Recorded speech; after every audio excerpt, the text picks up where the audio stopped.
welcome to the most wicked podcast anywhere.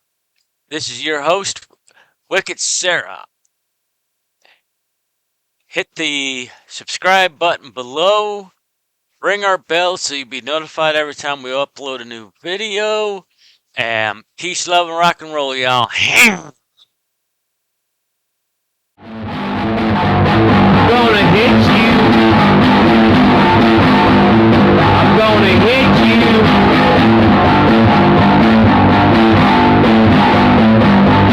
With everything I've got.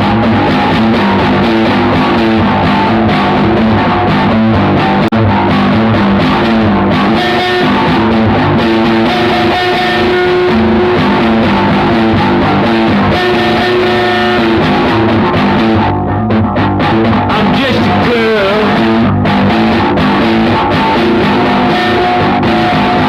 trying to make it in this rockin' world.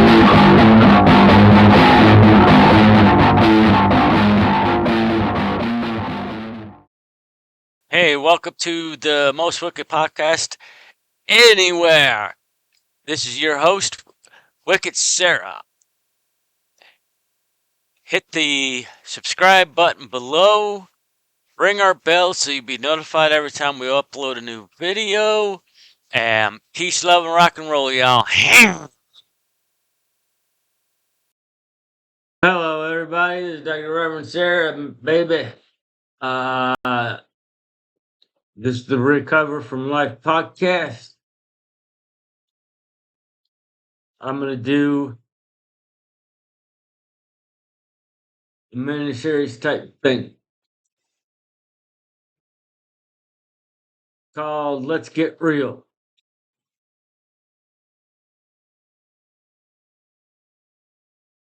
And I'm going to talk about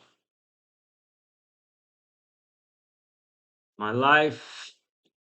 I'm going to talk about how WiccedQigongLee came about.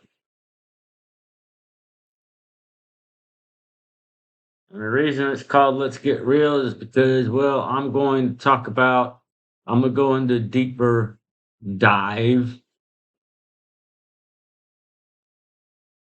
of how and why I created WiccedQigongLee.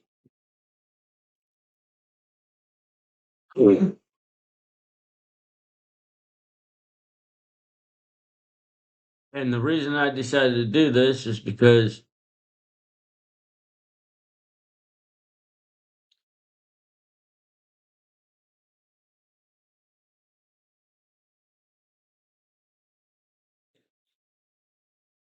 the reason I decided to do this is because, everything I read and study about how to get from point A to point B in my career at this point in time, what I'm trying to do is, tell your story.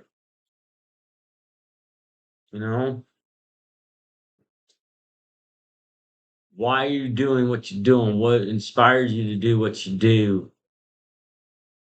And, I've told part of my story. And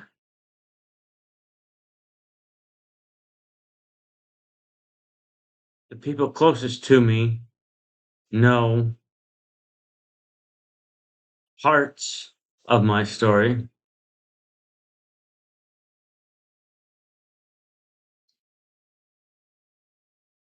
But I don't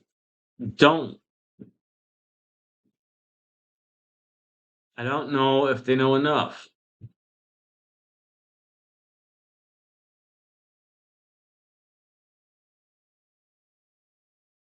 So I'm going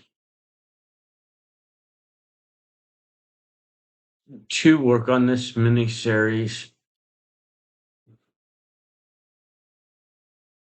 I don't know how many podcast episodes of the Let's Get Real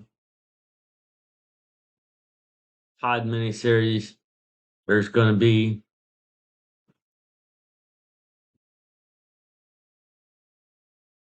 but yeah, that's just I'm in the middle of remodeling everything. It's a good way to fill the gaps. I can and I have the ability to record and release podcast a day. I haven't been doing it up to this point because of remodeling and restructuring and all that. And partially because I don't really know where to go with this Recover from Life podcast. I do, but I don't. It, I know it's because I don't play the numbers game.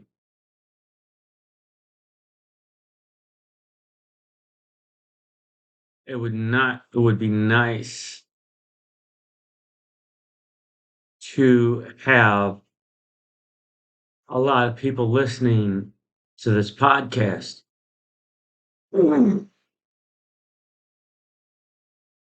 It would be nice if I could drive enough traffic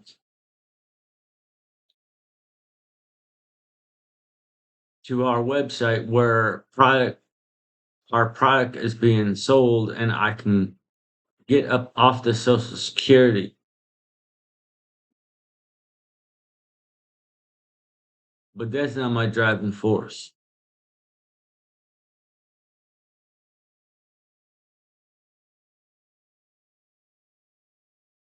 Chances are I'll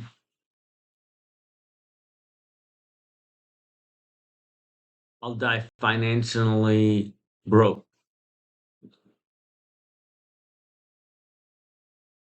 A lot of competition out there, a lot of different variables, and a lot of things that I'm just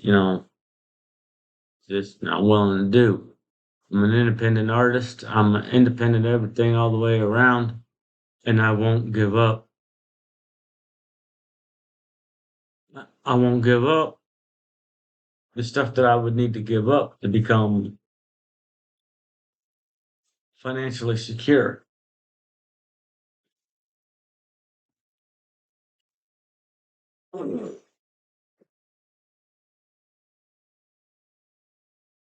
Something I decided when I was a teenager studying the publishing world, learning about copyrights.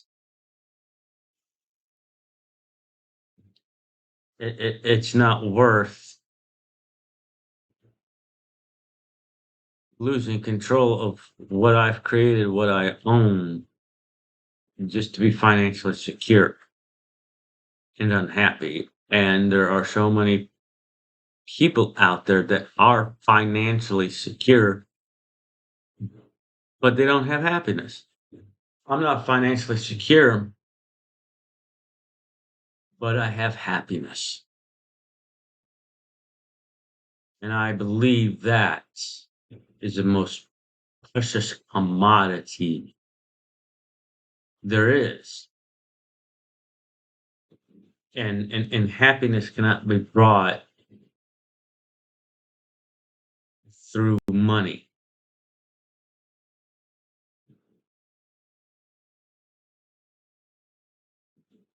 We have to struggle in life, and sometimes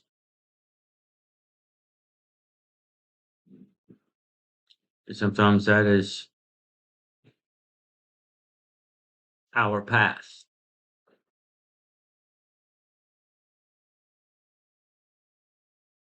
At the end of the day, if you accept what is not in your control,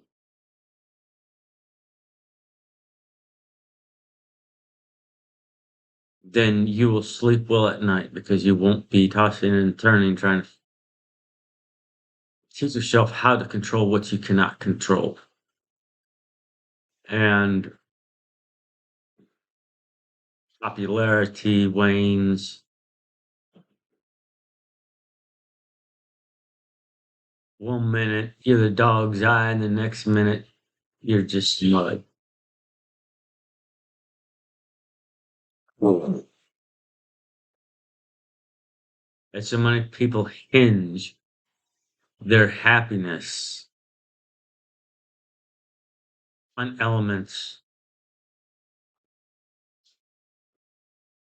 that they can't control.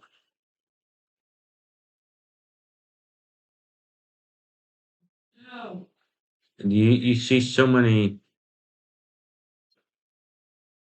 you see so many people that work so hard to maintain their popularity.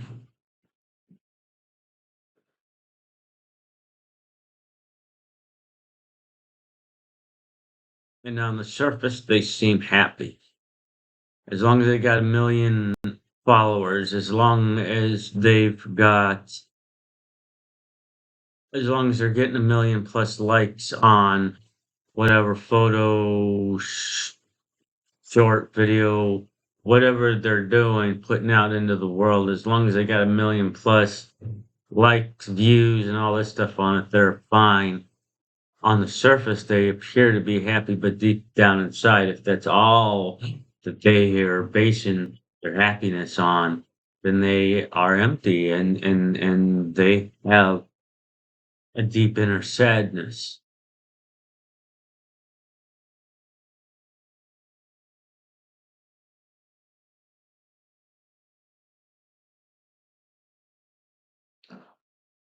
I've never based my happiness on popularity. For one, I was never really the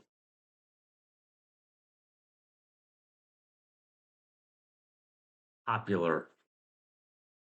I mean, I had friends when I was growing up and when I was in school, but I was never the popular one. It's and then I just the people that followed me were the misfit crew. They didn't fit in any kind of particular clique. They just followed me. I was the leader of the freaks.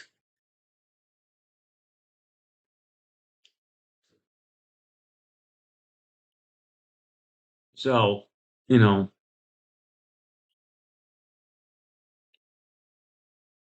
in the next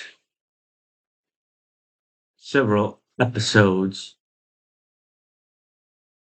of the Recovery from Life podcast, I am going to get real about talking about myself, my past, how and why WiccedQigongLee came about,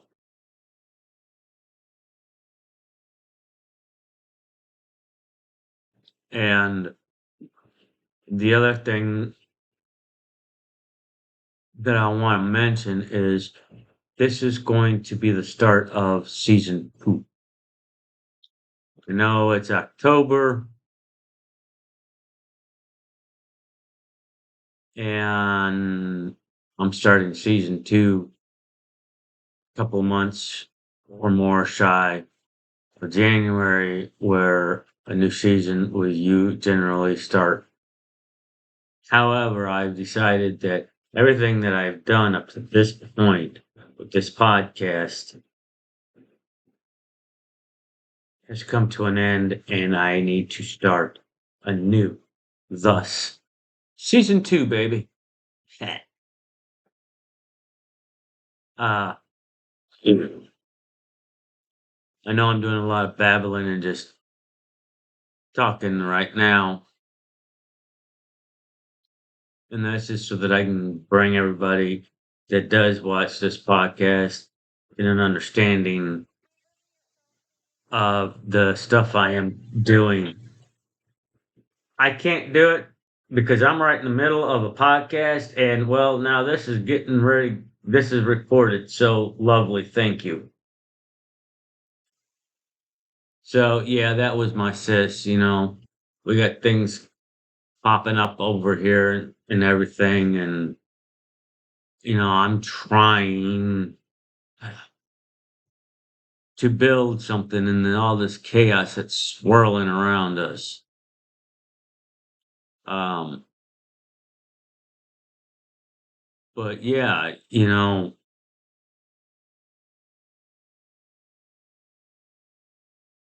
so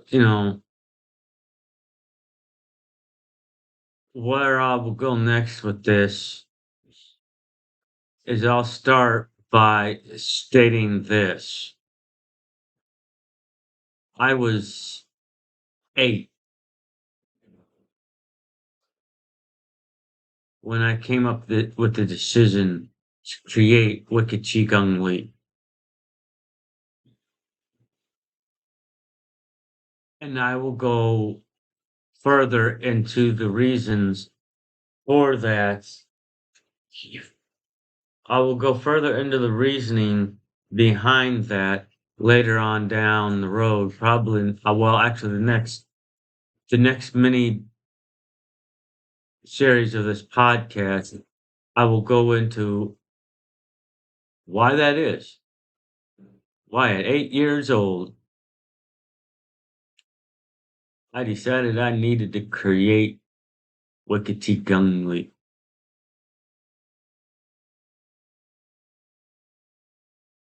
And,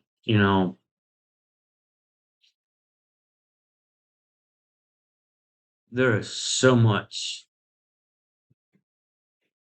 about me that I just do not talk about. You know, real close, few real close people real close to me know some of it, but even they don't know the stuff that I'm going to talk about in the coming episodes with this mini series. Let's get real.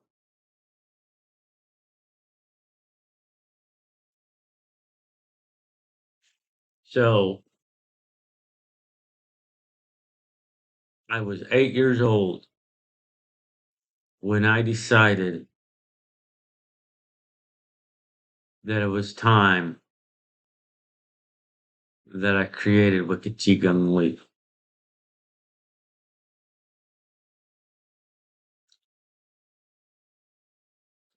At 8 years old, I've been pilfering through books in the school library and in the libraries in Louisville, Kentucky, studying psychology and philosophy.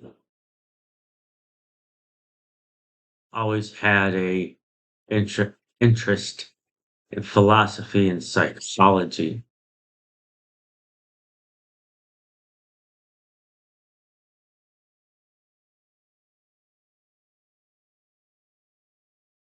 And then at 8 years old, I began piecing together the elements that would first be known as musica, and then later Wicked Qigong Lee.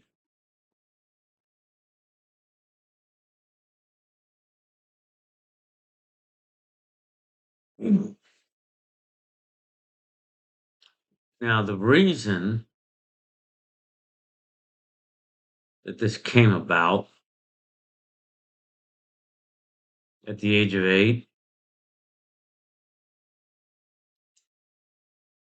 is because I realized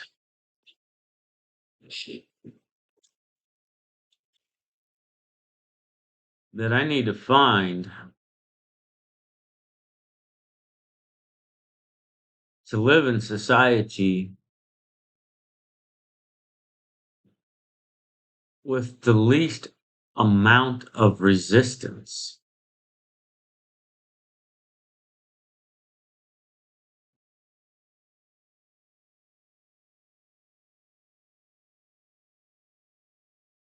And this leads to part of the reason why I have withheld certain things, which is why I have not talked about certain things.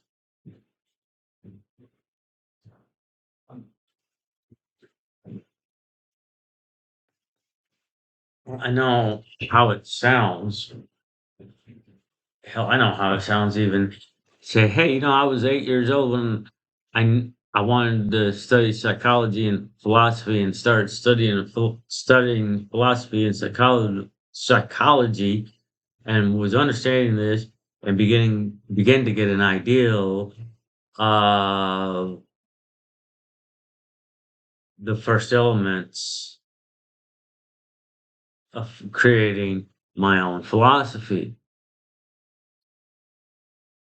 Maybe if I had been born in a different country,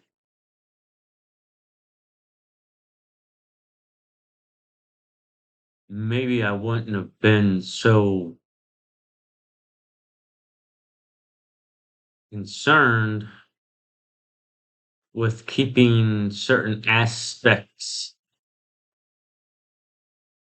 of my natural tendencies quiet. I mean, in some countries,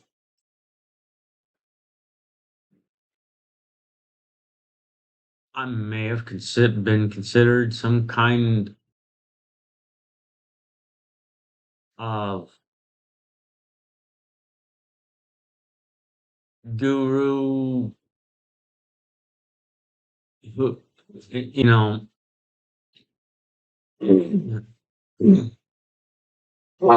some kind of, a religious asset.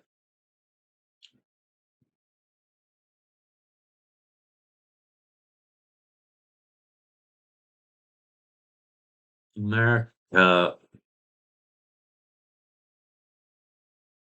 when kids show a natural tendency towards philosophy, it's generally just passed over. There are a few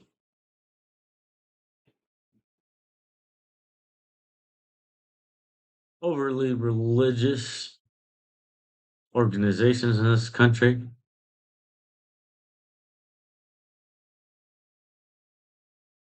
that may support the child,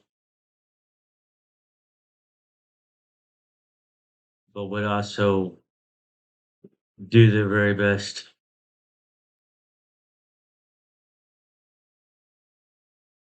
to warp their physical, their philosophical understanding to match the ideals of their religious organization.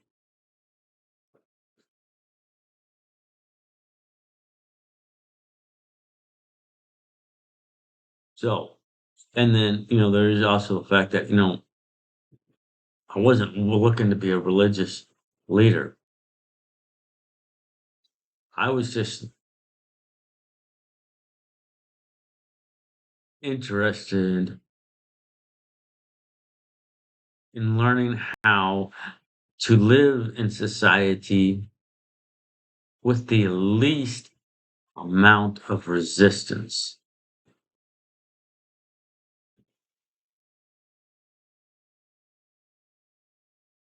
I started studying psychology with philosophy because I somehow intuitively knew that to create this path,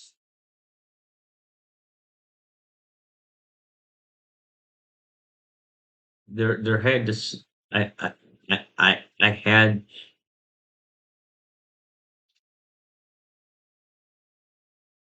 change the way I thought. I had to my behavioral patterns had to mirror what was acceptable in society.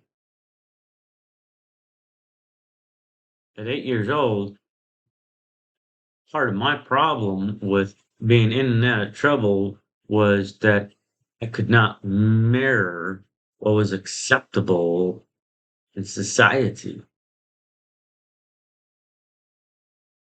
So I would always be breaking the rules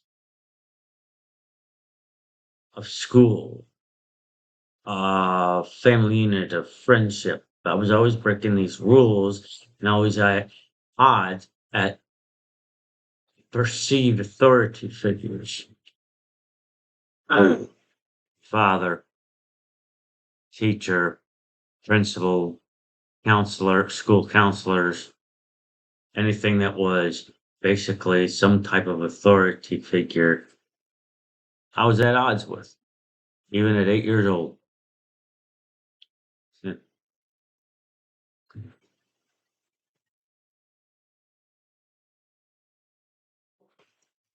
And part of me feels like I waited too long to start this conversation because my folks have passed on.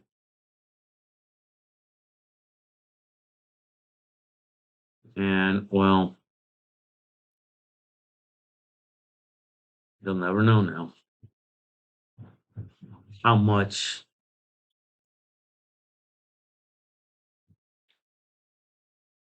of an inspiration for change they actually were because, you know,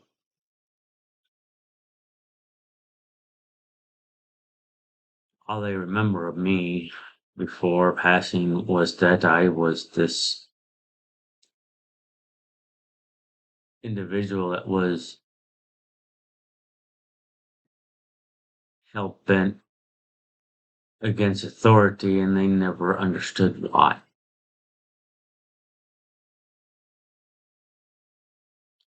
And it was because I never did anything to help them understand me. Mm.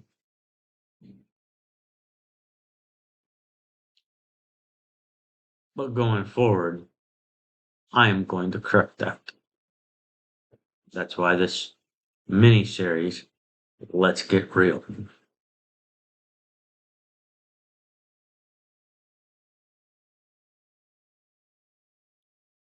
And with that, I will leave out. Peace, love, and rock and roll, y'all.